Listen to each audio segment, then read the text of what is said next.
오늘 본문은 천사의 말을 들은 마리아가 150km나 떨어진 엘리사벳을 만난 후에 하나님을 찬양하는 내용이에요. 그래서 2000년 기독교 역사에서 이 본문은 제목이 정해져 있어요. 마리아 찬가라고. 도표를 보겠습니다.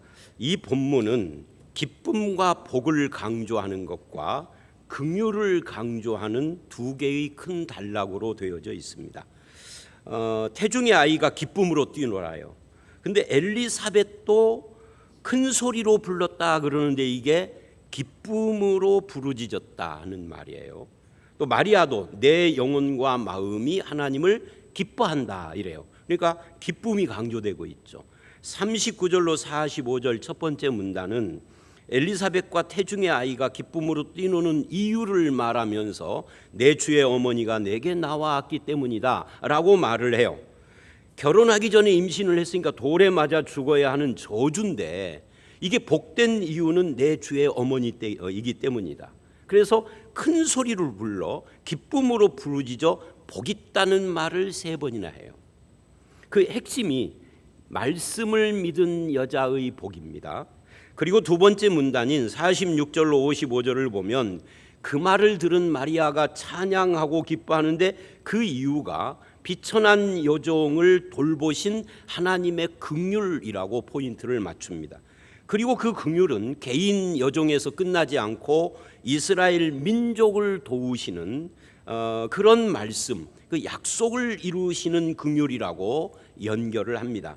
개인 여종이든 민족 이스라엘이든 핵심은 비천한 자를 돌보시는 하나님의 긍휼이라는 거죠. 이게 오늘 말씀 전체 답니다. 자, 이렇게 전체적인 흐름을 놓고 우리가 첫 번째 봐야 할 것, 먼저 46절로 47절에 마리아가 하나님을 찬양하며 기뻐한다는 이 고백을 살펴보도록 하겠습니다. 한번 읽어보겠습니다. 46절 시작. 마리아가 이르되 내 영혼이 주를 찬양하며 내 마음이 하나님 내 구주를 기뻐하였으면. 여러분 여기서 눈치채셨죠? 내 영혼이 내 마음이 같은 거고요. 찬양 기쁨 같은 거예요. 반복 강조하는 거죠. 내 마음이 내 하나님 내 구주를 기뻐하였다 할 때 기뻐하였다에다 밑줄을 하십시오. 이게 리조이스입니다. 이 리조이스라는 단어를 보면 저는 개인적으로 마음속에서 이 단어가 가장 인상 깊게 기억나는 본문이 있는데 그게 사도행전 8장 이디오피아 내시가 예수 믿은 장면입니다. 빌립에게 복음을 듣고 예수를 영접하고 세례를 받은 이 이디오피아 내시가 길을 가는데 얼마나 기쁜지 예수 믿은 것이 리조이싱은 그냥 기쁨이 아니에요. 환희에 차서 막 우리 제식으로 표현을 하면 예수 믿은 내시가 너무 기뻐서 막 발이 둥둥 떠가지고 손을 막 흔들면서 자기 길을 갔는데 이게 기독교 신앙입니다. 이 기독교 신앙은요 예수 믿은 기쁨을 누리는 거예요. 나머지 예배, 찬송, 기도, 충성, 봉사, 헌금, 헌신 나머지 모든 것은 예수 믿은 기쁨 없이 나오면 가짜입니다. 위선입니다. 바리새인입니다.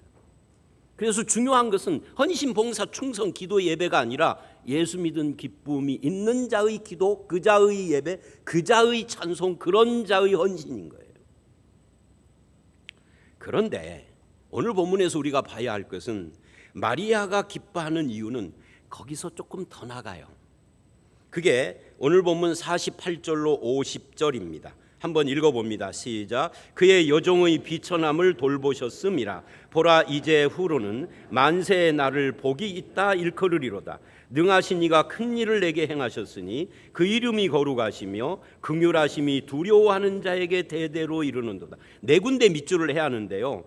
여종의 비천함을 돌보셨다. 비천함을. 그 다음에 복이 있다 일컬. 복이 있다.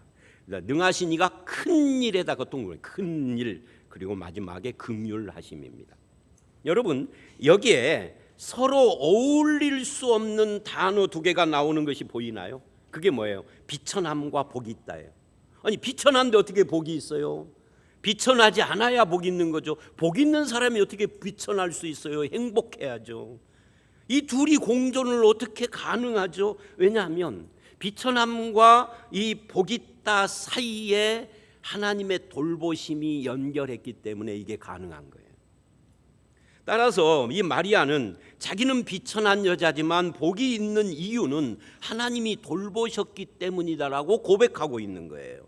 그러면 마리아를 돌보신 그 하나님의 돌보심의 사건이 뭘까요? 그게 바로 복된 아이를 잉태한 거죠. 그게 누구죠? 예수 그리스도죠. 이 아이 때문에 비천한 여자가 복 있는 여자가 된 거예요. 이건 우리도 마찬가지입니다. 우리도 비천함이 변해서 복이 된 것은 예수님 때문이에요. 마리아의 몸에 잉태한 예수님처럼 이제 우리는 우리 몸에 잉태를 한 건 아니지만 성령으로 나와 함께 하시는 거죠. 그래서 사도 바울은 그 유명한 고린도후서 4장 7절에 뭐라고 하느냐면, 나라고 하는 이 비천한 그릇에 예수 그리스도라고 하는 하나님을 아는 영광의 보배를 담았다라고 감격스럽게 외치는 겁니다. 여기에 5개의 그릇이 있다라고 가정을 해보십시다. 4개는 금그릇이에요. 휘황찬란한 문양을 새긴 겁니다. 하나는 사기 그릇이에요. 어느 것이 보배롭습니까?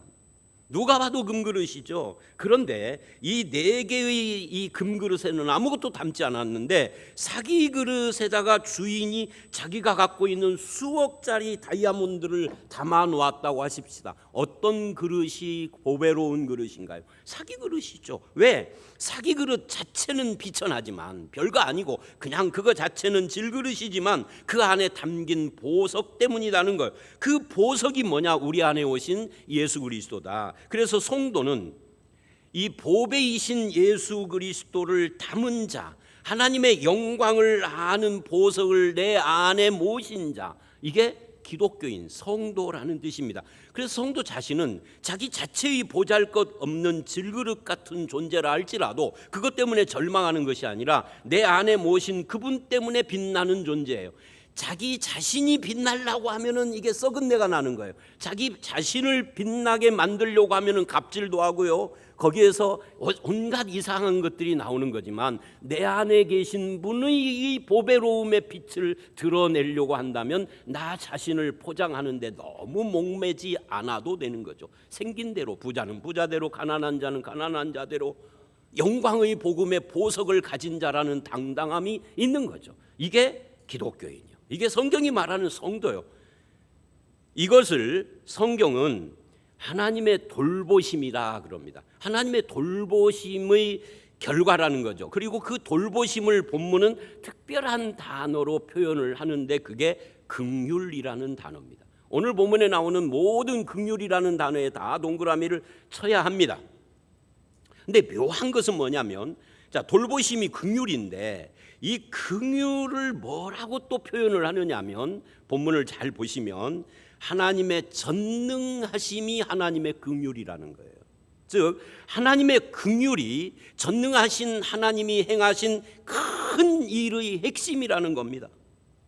우리는 전능하신 하나님이 하시는 큰 일이라고 하면은 엄청난 대성당과 성전을 건축하는 거. 예를 들면 스페인에 저는 안 가봤습니다만은 사진으로 보니까 어마어마한 성당들이 많은데 그중에 제일 어마어마한 거 가우디 성당? 이름은 모르겠어요. 가우디인가 뭔가 하는 사람이 지었다는. 어마어마하더라고요. 솔직히 이쁘지는 않대. 사진으로는 안 가봤으니까. 그런 것을 우리는 하나님의 큰일이라고 한다고 말입니다. 아니면 우리는 하나님의 큰일을 막 빌리그레함이 우리나라에 70년대에 와가지고서 100만 명을 모여놓고 집회를 막 한 그런 대단한 집회를 하거나 아니면 자연법을 거스리는 어떤 놀라운 기적을 일으키는 것이 전능한 하나님의 큰일이라고 생각을 하는데 오늘 이 본문은 그걸 완전히 뒤엎는 겁니다. 뒤집었어요. 뭐라고요? 하나님의 큰일은 그런 것이 아니라 긍휼이라고. 긍휼이라는 단어를 옥편에서 찾아보면 불쌍히 여기심, 가엾게 여겨 돌봐주심이에요.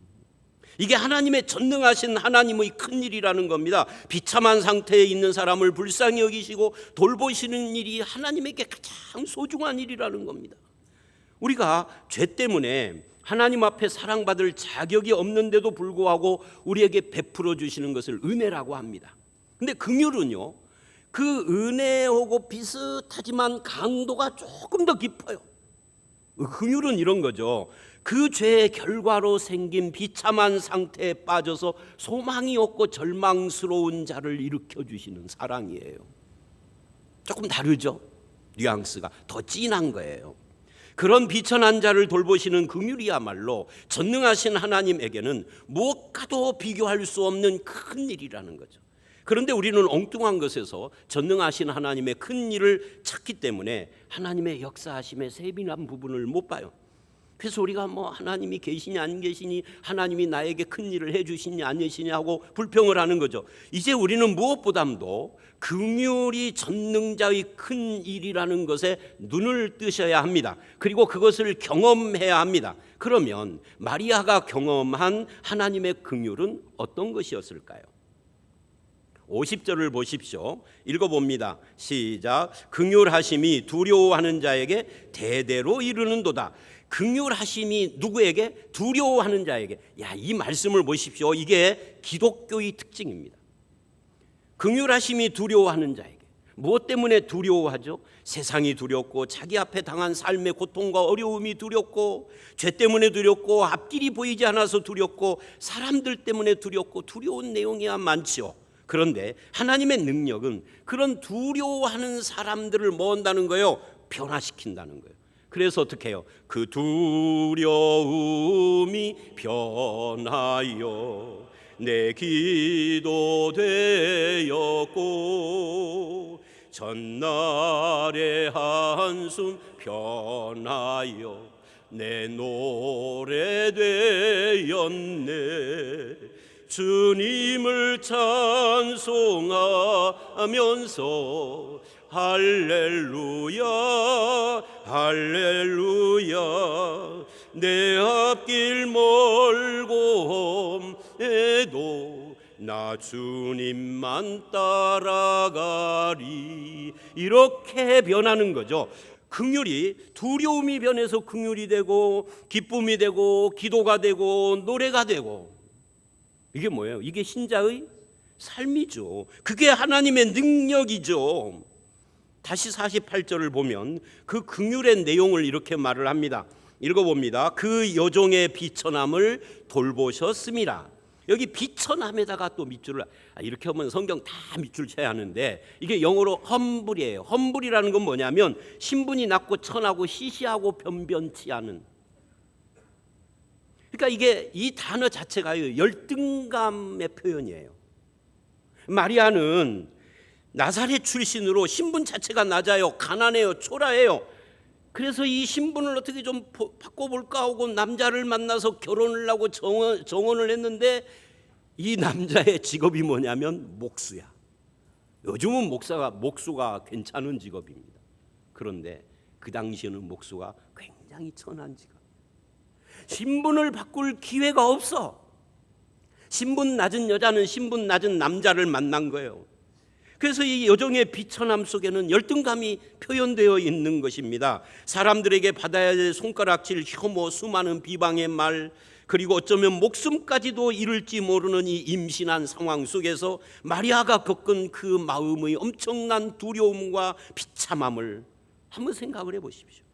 그런데 주님은 그런 비천함과 두려움에 떠는 마리아에게 오셔서 뭐라고 하셨느냐면, 그게 1장 30절, 우리가 지난주에 봤던 거죠. 읽어봅니다. 시작. 마리아여 무서워하지 말라, 내가 하나님께 은혜를 입었느니라. 이렇게 비천한 종을 찾아오셔서 그 마음을 어루만져 주시고 말씀하시는 그 하나님에게서 마리아는 무엇을 느꼈을까요? 하나님의 긍휼이죠. 긍휼을 느낀 거예요. 이 긍휼이 여기시는 하나님이라는 이 성경의 표현이 히브리어로는요, 엘은 하나님이라는 말이에요. 엘라훔이라고 그래요. 근데 이 라훔이라는 단어는 레켐이라는 말에서 나왔다고 학자들이 그렇게 말하는데, 이 레켐이라는 말은 어머니의 자궁, 어머니의 가슴이라는 뜻입니다. 말하자면 하나님은 하나님의 긍휼로 그 생명을 품어주셨다는 거죠. 생명을 낳아주셨다는 거죠. 낳은 생명을 가슴으로 안고 젖을 먹이시는 그런 분이라는 거. 우리가 출애굽기 볼 때도 전능하신 하나님 할 때 2개의 가슴이라고 하는 그런 뜻을 갖고 있다는 걸 본 적이 있어요. 그게 전능이라는 거예요. 그러니까 하나님의 전능은요, 뭐 막 그냥 무슨 힘을 가지고 막 다 때려 부수고 이러는 것이 아니라 그 힘, 그 전능한 힘을 가지고 생명을 품으시는 분이다. 이게 하나님의 능력이고 힘이라는 이야기를 지금 하고 있는 겁니다. 외롭고 두렵고 힘들고 아파서 어쩔 줄 모르는 이 마리아, 스스로 비참함을 느끼고 열등감에 빠져 있는 이 마리아를 하나님이 품어주시는 그 긍휼 때문에 두려움과 열등감이 눈처럼 녹아내리고 이렇게 고백을 하는 거죠. 그래, 나는 하나님 앞에 은혜 받은 자다. 오늘 저와 여러분에게 이런 긍휼이 필요하지 않습니까? 지금 여러분이 겪고 있는 열등감은 무엇입니까? 이 생존 경쟁, 무한 경쟁의 시대 속에서 끊임없이 이웃들을 바라보고 비교를 하며 열등감을 느끼는 우리들 아닙니까? 내가 나만 가지고 있는 나의 외로움과 두려움은 또 무엇입니까? 바라기는 어머니의 가슴 같은 하나님의 긍휼이 여러분을 품으셔서 그 모든 두려움, 외로움, 열등감 다 녹아내리는 그런 은혜로 매일을 살아가시는 성도들이 되시기를 주의 이름으로 축원합니다. 이걸 조금 다른 방향으로 좀 접근해서 생각을 하면 이런 거예요. 여러분은 어떻게 예수를 믿었습니까? 여러분은 신앙생활을 어떻게 시작을 하셨습니까? 여러분은 당당하게 여러분들이 산속에 들어가서 구도 생활을 한 결과 결론은 예수야 하고 예수를 믿었습니까? 그런 사람은 아무도 없습니다. 설령 그런 사람이 있을지라도 그렇게 말하는 것은 성경적이지 않습니다. 성경은 뭐라고 그래요? 성경은 우리가 죄사함 받고 하나님의 자녀가 될 수 있었던 것은 오직 하나님의 은혜와 긍휼뿐이다라고 말을 합니다. 우리 집안이 기독교여서 내가 기독교를 믿었다. 생각해보면 그것도 은혜요. 왜냐하면 기독교 집안에 태어나서도 그냥 하나님이 내버려 두시면 돌 김용옥처럼 돼. 그죠? 맨 이상한 말만 하고 다니고 기독교 비방만 하는 그 이상한 자가 되는 거예요. 내가 왔으면 나 스스로 기독교 집안이기 때문에 예수 믿었을까요? 아니, 예수를 믿었어도 하나님을 제대로 알고 지금처럼 말씀에 근거해서 내 삶을 만들어가는 이 놀라운 삶이 가능했을까요? 천만의 말씀입니다. 생각해보면 그것도 하나님의 은혜와 긍휼이야. 그래서 에베소서 2장 8절 유명한 말씀이죠. 한번 읽어봅니다. 시작. 너희가 그 은혜에 의하여 믿음으로 말미암아 구원을 받았으니 이것은 너희에게서 난 것이 아니요 하나님의 선물이라. 행위에서 난 것이 아니다는 거죠. 그런데 우리는 이 말씀이 너무 유명해요. 근데 이 말씀, 은혜로 구원이 주어졌다는 이 말씀 앞서 강조된 것이 하나가 있습니다. 그게 4절이에요. 읽어봅니다. 시작. 긍휼이 풍성하신 하나님이 우리를 사랑하신 그 큰 사랑을 인하여 원인입니다. 그러니까 성경은 은혜에 앞서서 먼저 하나님의 마음속에 나를 향한 긍휼이 먼저 있었다라는 이야기를 하는 거예요. 그래서 긍휼에 풍성하신 그 하나님이, 그 하나님, 어머니의 젖가슴 같은 그런 하나님이 우리를 내버려 두지 않고 사랑하신 그 사랑 때문에 우리에게 예수가 오셨고 우리가 그를 믿게 됐고 구원받아 하나님의 자녀가 될 수 있었다라고 말하는 겁니다. 얼마나 놀라운 하나님의 은혜요, 얼마나 놀라운 하나님의 긍휼입니까? 여러분과 제가 구원받은 것은 하나님의 은혜와 긍휼 때문이라는 거 믿으십니까? 아멘. 제가 일부 예배 때요 한 10명 아멘 하길래 일부 예배는 내가 봐줍니다. 왜냐하면 잠이 덜 깨서. 2부 예배 때 만약 10명만 아멘 하면 제가 뭐라고 할랍니다 했더니 할 것이 없네요. 그렇다면 예수 믿고 구원받은 후에 여러분은 지금까지 어떻게 사셨습니까? 내가 구원받고 자녀가 됐으니 이제는 당당하게 진실하게 겸손하게 하나님을 기쁘게 하는 놀라운 승리의 삶, 거룩한 삶을 살아오셨습니까? 글쎄요. 목사인 저도 아멘 하기에 좀 어려움이 있어요. 사실 우리는 은혜로 구원받고 자녀가 되었음에도 불구하고 우리의 삶이 하나님을 실망시킬 때가 얼마나 많습니까? 주님 앞에 부끄러운 인생 살 때가 얼마나 많이 있었습니까? 그런데도 아직도 내가 살고 있고 이 시간에 주일 예배에 참석할 수 있었던 이유가 뭘까요? 하나님의 긍휼 때문이에요. 주께서 나를 불쌍히 여겨주시고 받아주신 사랑, 그 은혜 때문이에요. 그래서 바울 사도는 자기가 살아온 인생을 되돌아볼 때마다 하는 말이 뭐예요? 오직 나의 나 된 것은 하나님의 은혜로다 라고 말하는데, 이 하나님의 은혜로라를 하나님의 긍휼이로다 라고 바꿔도 상관이 없어요. 긍휼 때문에 우리가 여기에 있고 여기까지 온 겁니다. 그래서 예수님이, 여러분의 질문할게요. 예수님 복음서를 보면 예수님이 이 땅에 살아계실 때 사람들을 만나면서 제일 많이 가졌던 마음이 무엇이죠? 물론 이제 그렇게 쉬운 대답이면은 제가 질문하죠. 넓은 의미에서 맞아요, 장로님. 맞는 말인데 성경에는 그렇게 넓은 의미 말고 이렇게 좁혀가지고 특별한 표현을 해요. 특히 요한복음, 사복음서에서 다 그러지만 요한복음에서 특별하게 더 하는 표현이 있어요. 사람을 바라보는 주님의 시선, 사람을 바라볼 때 느꼈던 주님의 마음에 대한 표현이, 특별한 표현들이 있어요. 그게 뭐냐면 이거예요.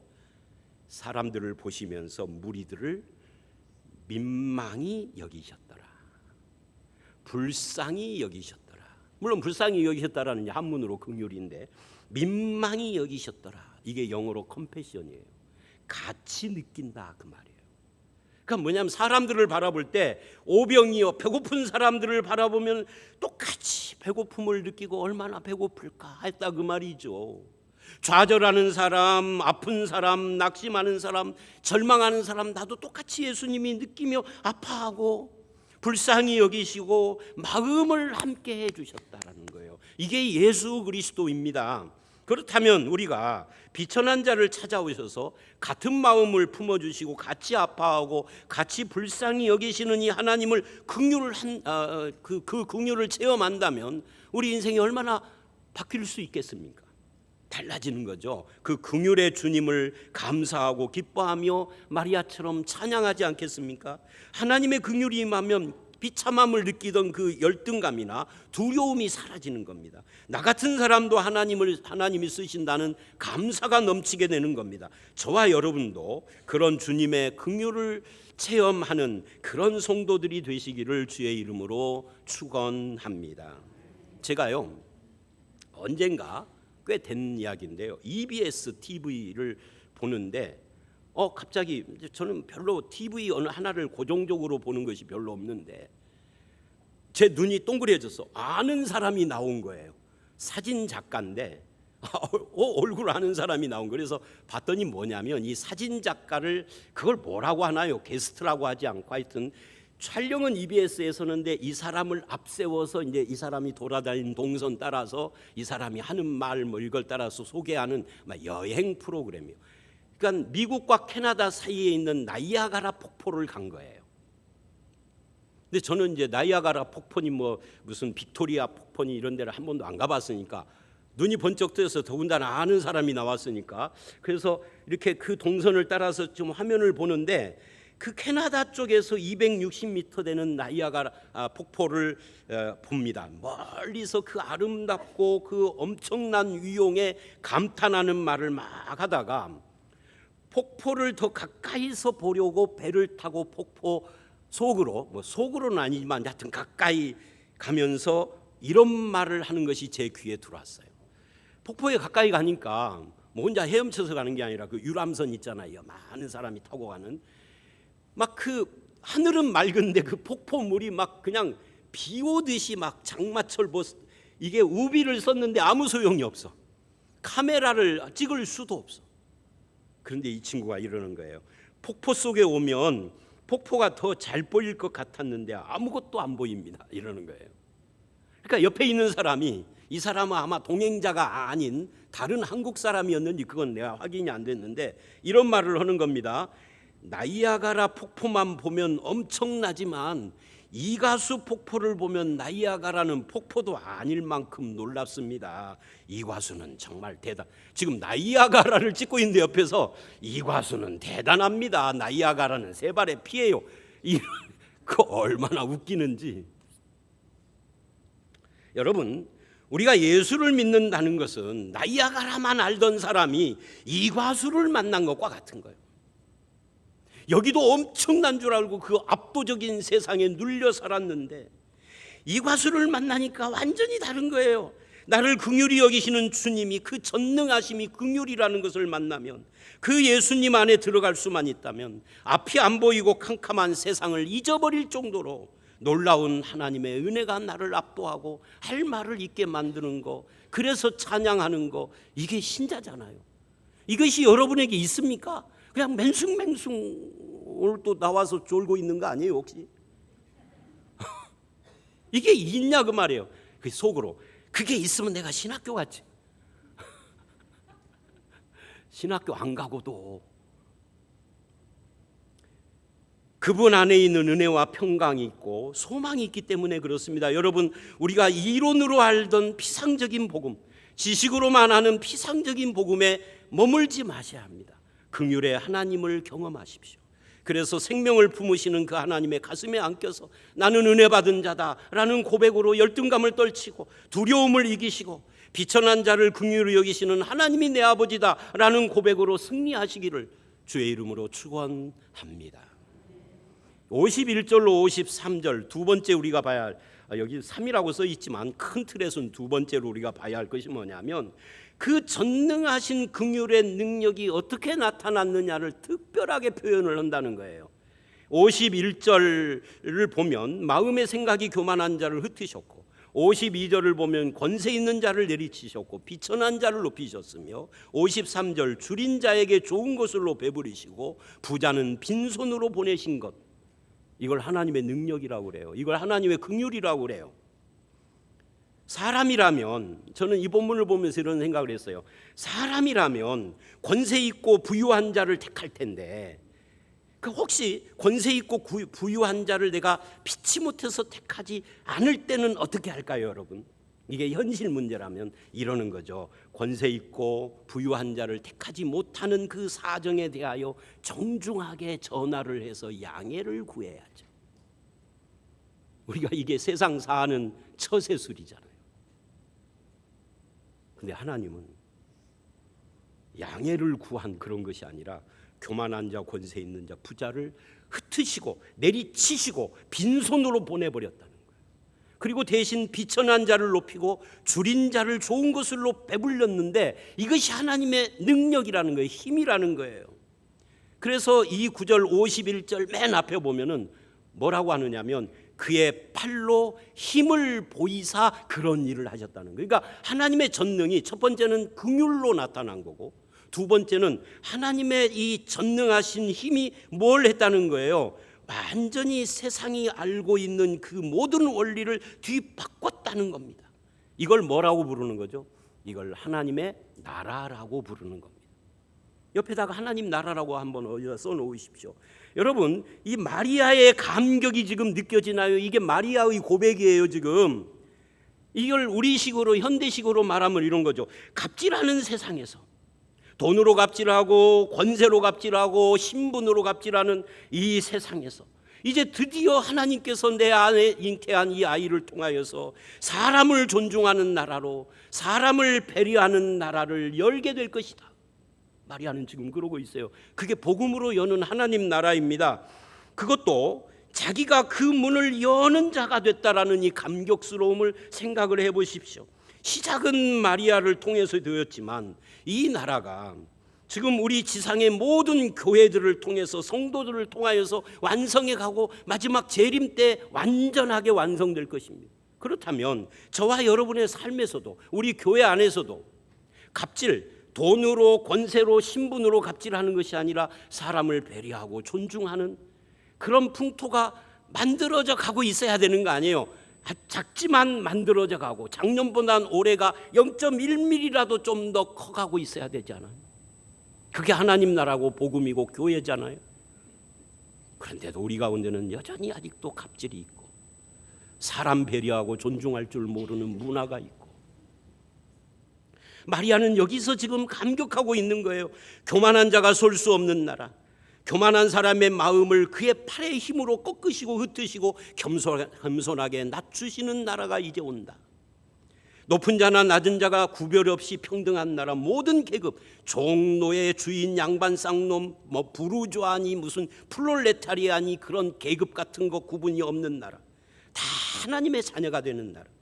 또 줄이고 목마른 자를 배부르고 부자는 공수로 가게 되는 섬김, 부자가요 억지로 공수로 가는 것은 이건 비참한 것이지만 부자가 스스로 빈손이 되는 것은 섬김이라고 그러는 거예요. 그게 하나님 나라다 그 말이에요. 부자는 나누어 주는 거죠. 경제적으로 갑질을 하지 않는 거죠. 섬기는 거죠. 그것이 마리아의 아들을 통하여서 이루어지고 있다는 겁니다. 그래서 사도행전 4장 5장을 보면 아주 특별한 사람 하나가 등장을 하는데 그게 바나바요. 바나바는 누구요? 부자요. 그런데 이 부자인 바나바가 예수를 믿고 그걸로 돈으로 갑질하지 않아요. 섬기는 사람이 돼요. 세상의 질서를 역전시킨 겁니다. 교만한 자가 겸손하게 되는 겁니다. 권세자 대신 비천한 자를 부자 대신 가난한 자를 쓰시는 겁니다. 이것은 유혈혁명으로 이루어지는 것이 아닙니다. 그 공산주의 추잡스러운 그런 유혈혁명의 그런 것이 아닙니다. 그럼 뭐예요? 복음이 그들의 마음을 변화시켰기 때문에 되는 겁니다. 이건 제도의 문제가 아닙니다. 마음의 문제입니다. 민주주의를 이루어서도 갑질은 여전하잖아요. 이건 자본주의 공산주의 문제가 아니에요. 하나님 나라는 사람들을 마음으로부터 세상 원리가 아닌 하나님의 원리로, 지배의 세상 원리가 아닌 섬김의 하나님 나라 원리로 마음으로부터 바꾸는. 그래서 여러분 성경에서 가장 짧은 책들 중에 하나가 빌레몬서예요. 한 장이니까 한번 읽어보십시오. 이 빌레몬서를 보면 바울이 빌레몬이라는 주인의 집에 종이었다가 도망쳐 나온 오네시모를 전도해서 예수 믿게 만들고 이 오네시모를 다시 빌레몬의 집으로 돌려보내면서 그 손에 들려 보낸 책이 이 편지가 빌레몬서입니다.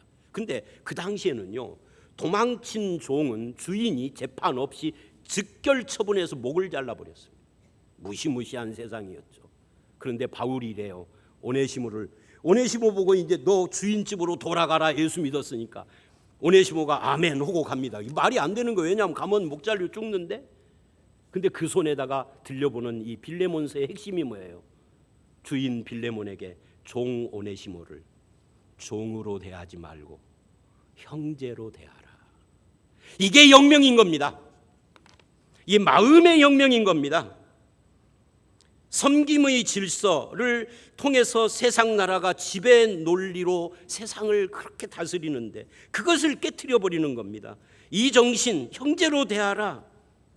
이게 복음입니다. 마음에서 일어나는 혁명. 이게 재림으로 완성되는 그날까지 적어도 우리가 사는 이 세상은 몰라도 우리의 교회 안에서는, 나 개인과 우리 교회와 우리 가정 안에서는 적어도 이것이 실천되어야 하는 거 아니겠습니까? 그럴 때 찬양이 있고 기쁨이 있는 거 아니겠어요?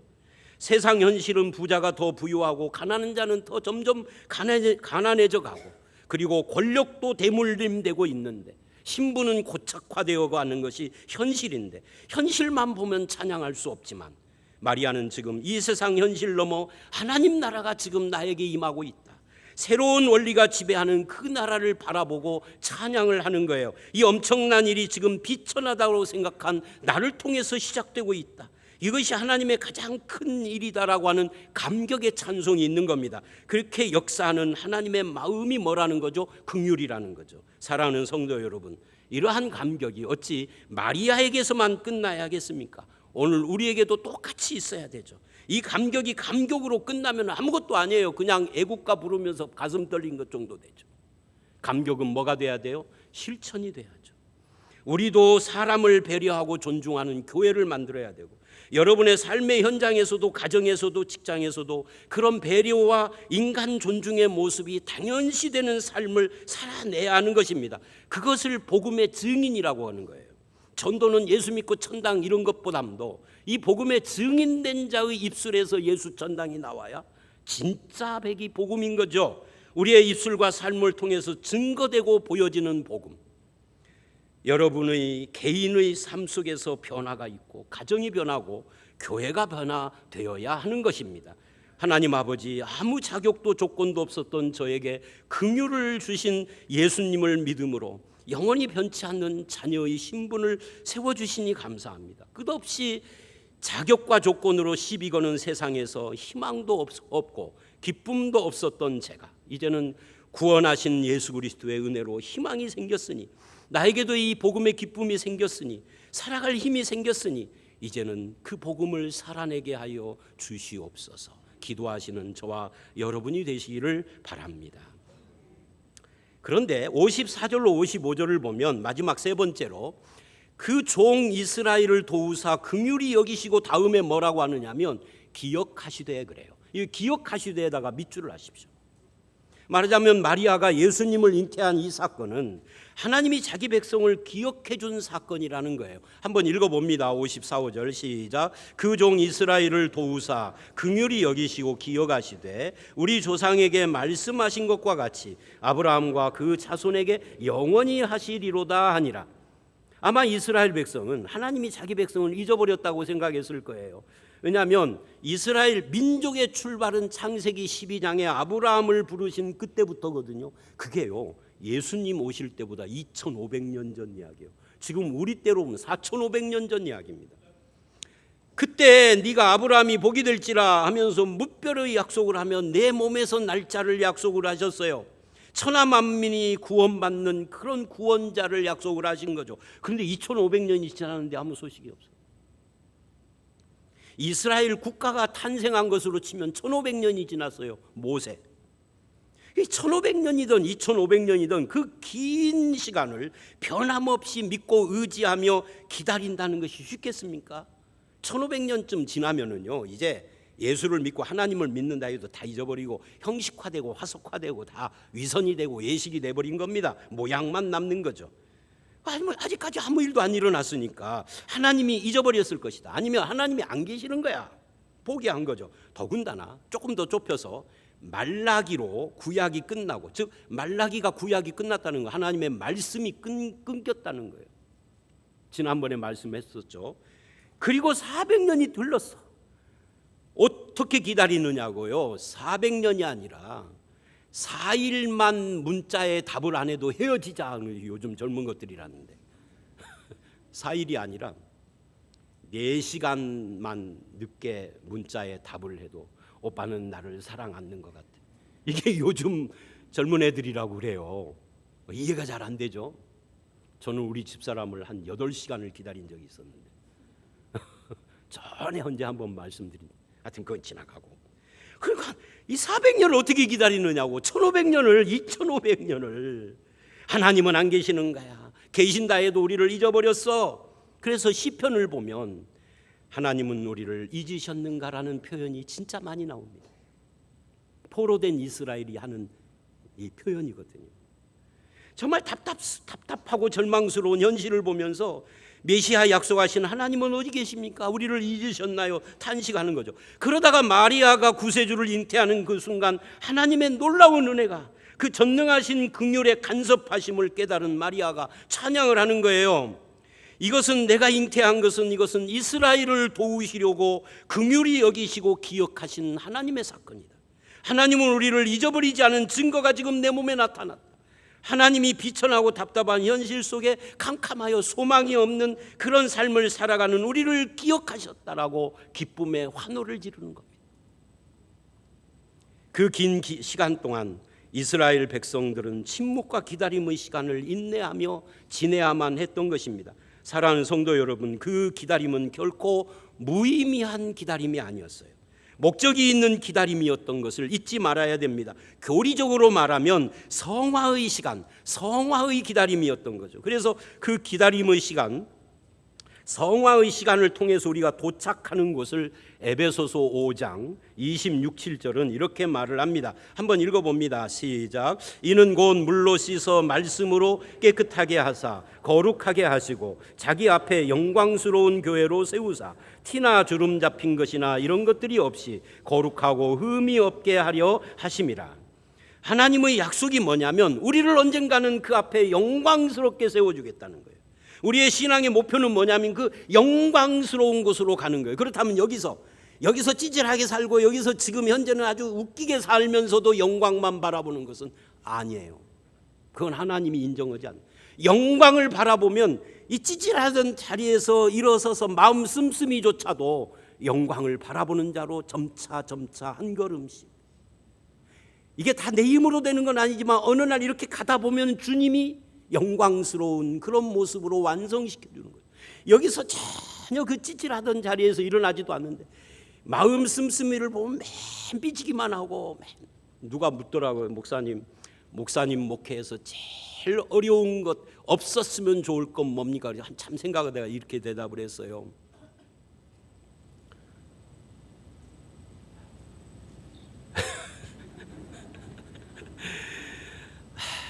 정말 삐지는 사람이 싫습니다. 제발 안 삐지는 교인들 오고 신앙생활했으면 좋겠습니다. 맨 삐지면서 어떻게 영광을 가느냐고요. 영광을 바라본다면 여기서 일어나야지. 그 앞서 물로 씻어 말씀으로 깨끗해 하사 거룩하게 하시고가 나오는 이유가 그겁니다. 성화의 시간은 우리에게 기다림의 시간, 불평하지 말아야 합니다. 주님이 기뻐하는 존재로 나를 만드신다면 나는 이 시간을 단순히 고난의 시간, 불평의 시간이 아니라 연단의 시간, 나를 돌아보는 시간, 성숙의 시간, 하나님께 나를 빚어 만드시는 시간으로 주 앞에 나를 드리는 그런 시간으로 견디며 나가겠습니다 라고 해야 하는 것이죠. 그러면 마리아처럼 어느 순간이 되면 일어나라라고 이 손을 잡으시는 순간이 찾아오는 거죠. 하나님의 약속을 굳게 붙잡고 인생의 고난의 시간을 잘 견디시고 믿음의 소망을 놓지 않고 약속의 하나님을 기다릴 줄 아는 저와 여러분들이 되시기를 주의 이름으로 축원합니다. 마지막으로 하나 조금 더 볼 것이 뭐냐면 54절을 다시 보시면 그 종 이스라엘을 도우사 긍휼히 여기고 기억하시되 해서 기억하시되는 밑줄을 했는데 앞에 도우사에다도 밑줄을 하십시오. 이게요, 도우사 그러면 영어가 헬프여야 하는데 헬프가 아니고 뭐냐면 리프업이에요. 리프업 또는 다른 곳에서는 이게 캐치업이에요. 캐치. 요즘은 포수라고 야구에서 그러는데 옛날에는 피처하고 캐처라고 그렇게 했어요. 캐처가 뭐예요? 공을 잡는 사람이라는 거죠. 캐치. 그러니까 이런 거예요. 이게 사람이라면 하나님이 손을 내밀어서 캐치 해가지고 업 시켜주는 거죠. 들어 올려주시는 거죠. 부모가 아이 걸음마 연습을 시킬 때 바라보고 있습니다. 자전거 연습시킬 때도 그러죠. 잡았어. 뒤가 안 보이니까 잡았어. 그런데 실은 놓고 있거든요. 그러다가 아이가 걸음마를 하다가 넘어지면 그때 가서 아빠나 엄마가 가서 손을 내밀어서 일어나봐. 저는 사실은 손도 안 잡아줬어요. 그 앞에 가서 일어나라 이랬지. 하나님은 그렇게 우리를 결정적인 순간에 캐치업 해주신다는 거예요. 세워주신다는 거예요. 그래서 우리는 여호와를 기다렸더니 귀를 기울이사 나의 부르짖음을 들으시고 나를 기가 막힐 인생의 웅덩이와 수렁에서 끌어올려주신 하나님이라고 고백하게 되는 거죠. 말씀을 믿은 여자 마리아의 마음을 어루만지시고 캐치업을 해주셔서 손잡아 주시는 그 순간 마리아는 벌떡 일어나서 이것이 하나님의 뜻이다라고, 하나님의 약속의 실현이라고 기뻐하며 찬양한 겁니다. 삶의 고난을 안고 살아가는 성도 여러분, 우리를 둘러싸고 있는 세상이 아무리 어둡고 험해도 하나님의 말씀을 믿은 여자와 남자로 살아가시기를 바랍니다. 그래서 저와 여러분이 당하는 삶의 고난을 이기시고 기쁨으로 찬양하는 성도가 되시기를 주의 이름으로 축원합니다. 함께 기도하겠습니다. 하나님 아버지, 우리를 불쌍히 여겨 주시옵소서. 긍휼에 풍성하신 하나님, 오늘 우리가 주님 앞에 나와 머리 숙여 기도합니다. 고난의 세월, 어두운 세월을 살고 있는 우리 성도들을 붙잡아 주시고 격려하시고 위로하여 주시옵소서. 우리 중에 아픈 지체들이 많이 있습니다. 아버지 하나님, 저들을 불쌍히 여기시고 우리의 연약함을 주님 앞에 내려놓사오니 우리를 비천하지만 붙들어 주셔서 새로운 삶을 살아갈 수 있도록 도와주시옵소서. 하나님께서 함께 하시는 한 우리의 삶의 고통은 잠깐이라는 것을 믿사오니 주님이 함께 하시고 불쌍히 여겨주셔서 다시 일어서고 주를 찬양하게 하시며 새로운 내일을 향해서 걸어갈 수 있도록 도와주시옵소서. 2000년 전 마리아의 믿음과 찬양을 우리에게도 주셔서 주님을 찬양하며 소망으로 살아가는 우리가 되기를 간절히 소원하오며 예수님 이름으로 기도드렸사옵나이다. 아멘.